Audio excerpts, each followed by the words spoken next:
Hello, hello, hello. It's Constance here today, 28th of January already in Melbourne. And I'm sitting outside because today it's possible, because yesterday it was not possible. So today I would like to talk to you about a topic that is very important these days because here in Australia, we're in the middle of summer. And we also are going through heat waves, terrible heat waves. We had 45 degrees Celsius yesterday in Melbourne, but there was 50 in other parts of the state in Australia. I don't know in which part of the world you are watching this from, but you may be able to relate to that. And I know there's very cold weather in other parts of the world, and there's floods even here in Australia in some parts.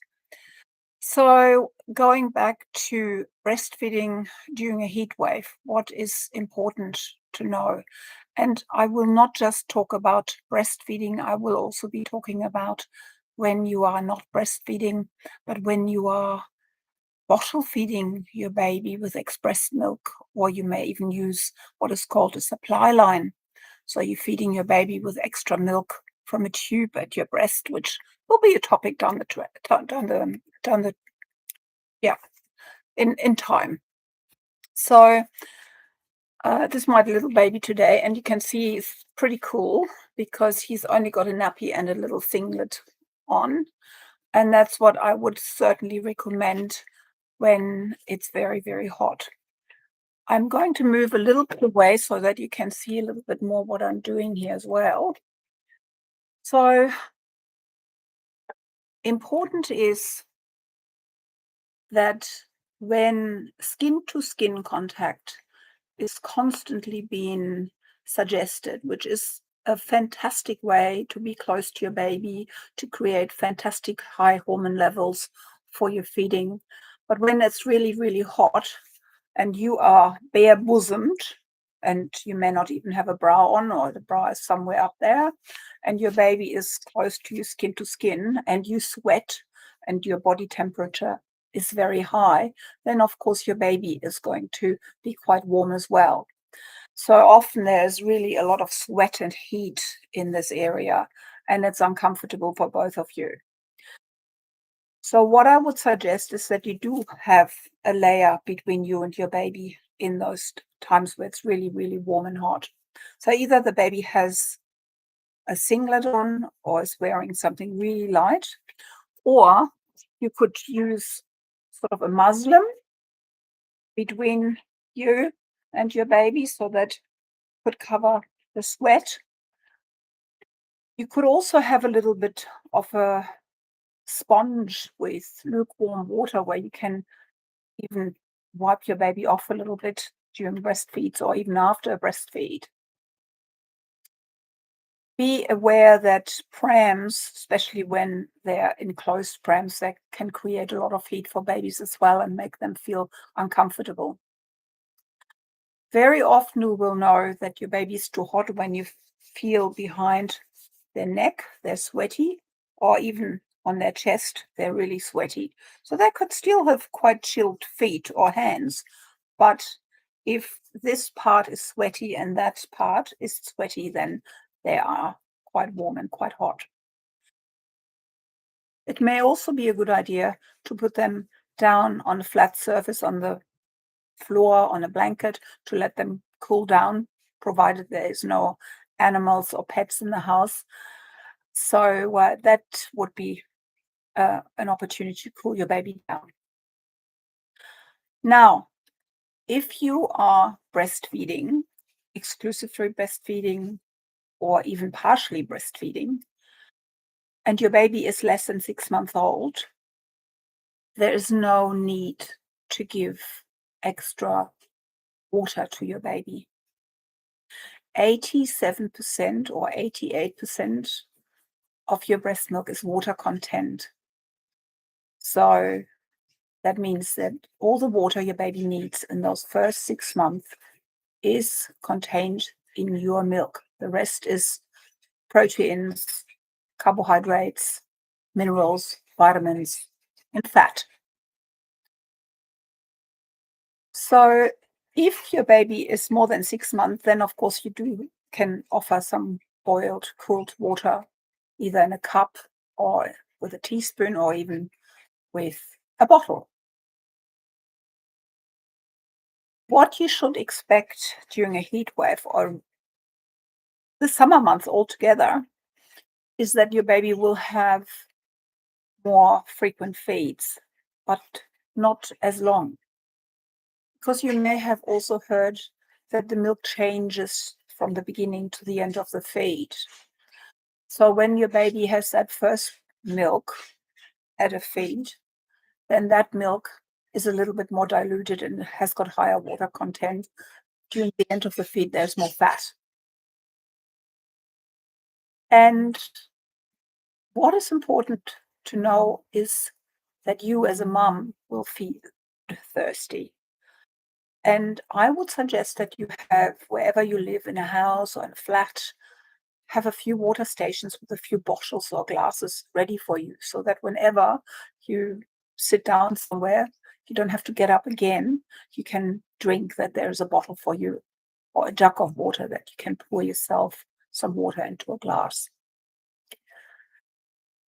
Okay, so, and then there's one other option to cool your baby down in really warm climate times, and that's a little spray bottle with a little bit of lukewarm water, so you can do a little bit of a misting of yourself and your baby as well. So that's another option. It can be quite uncomfortable to sit like this and feed your baby, where your baby's body is almost completely facing your body and in touch with your body.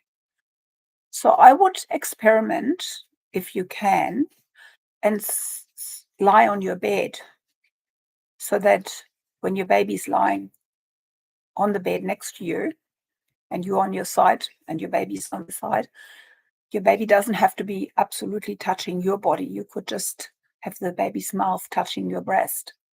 And that way, you again would not create as much heat as there could be. Okay. So now I would like to also address the situation of heat waves that we've just recently experienced and we are still experiencing, and power outages. So one of my clients told me that her freezer, or her electricity went off yesterday morning at 9 o'clock, and it didn't come on until 4 o'clock in the afternoon. So that's 7 hours where there was no power, and she has a lot of breast milk in her freezer because she uses express breast milk as well as breastfeeding. So what does it mean?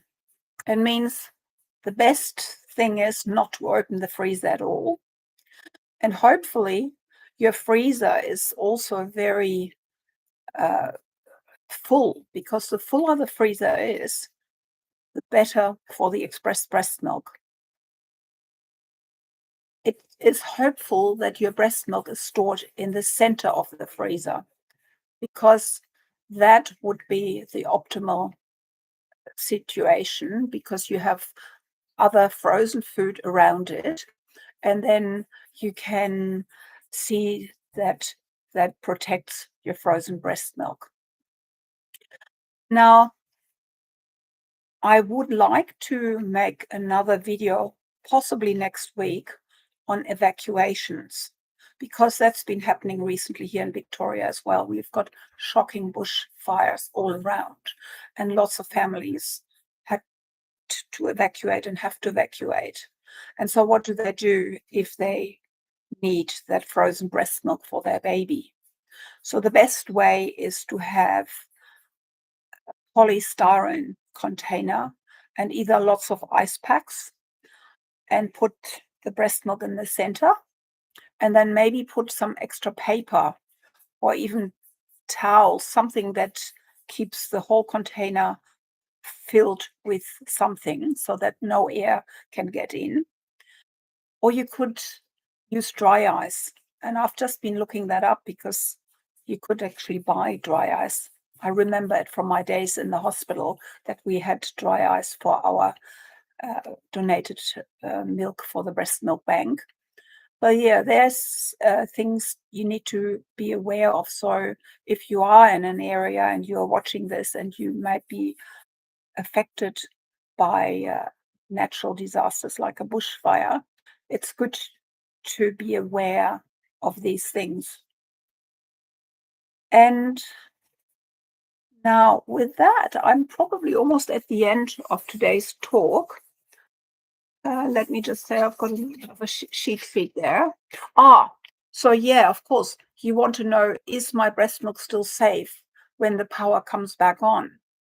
Now, the good news is, as long as there's ice crystals in the milk, so you have to take the milk and check it out.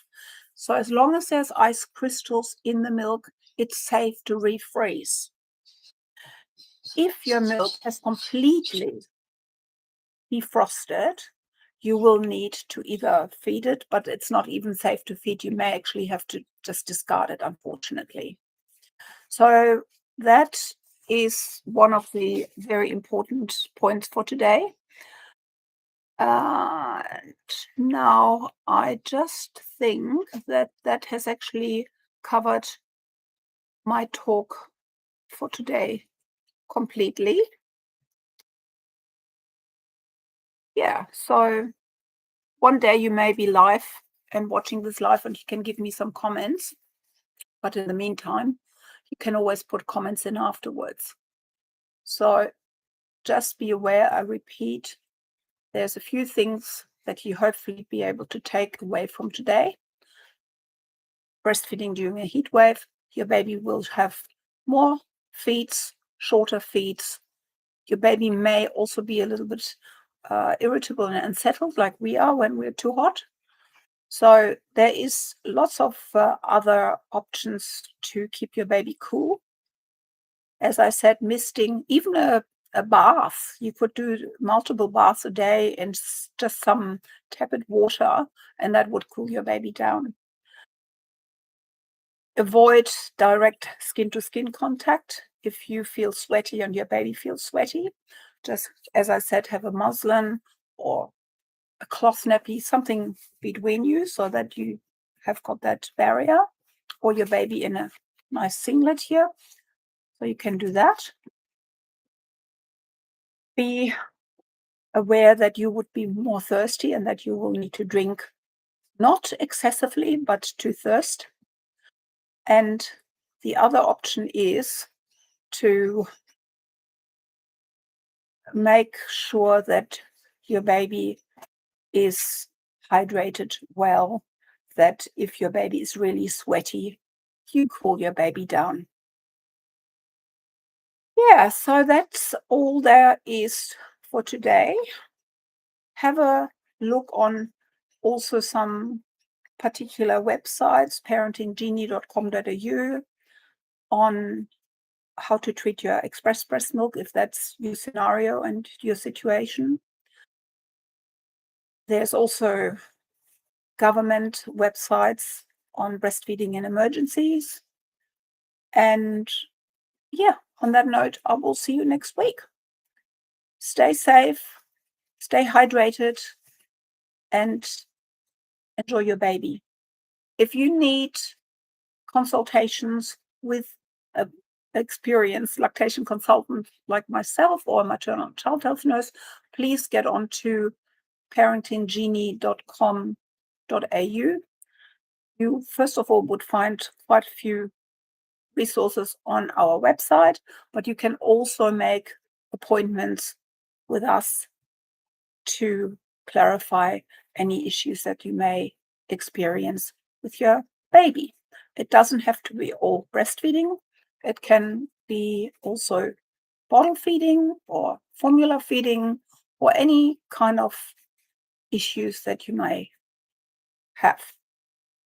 On that note, thanks for watching. Thanks for listening. And I'll see you next week at the same time, 6 p.m. And bye for now.